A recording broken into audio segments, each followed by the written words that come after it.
The relations between the US and China are at a very low point, and we've seen through Donald Trump's approach that personal relations are very important. So there is a high weight on the meeting between him and Xi. We've seen before that this has been helpful. I think there is a lot of weight on that meeting, and the expectations, however, are not for anything to come out of it. I think the US has placed very high demands on China in terms of opening itself up to competition to the US, and we're not likely to see any progress on that.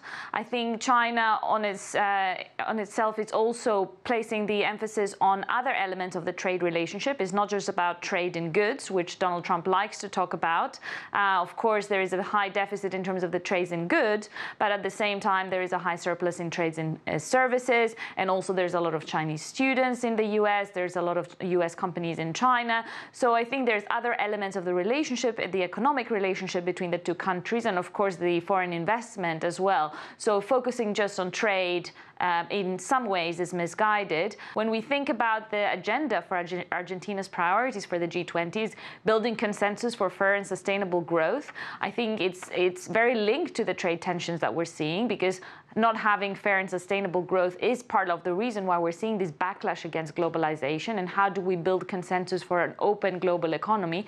And again, there we're seeing very big differences from the US and from China. The US moving to a more bilateral approach in its trade relations, in its other relations on security as well, whereas China coming up as the new leader to fill that vacuum of global leadership in terms of promoting a multilateral world.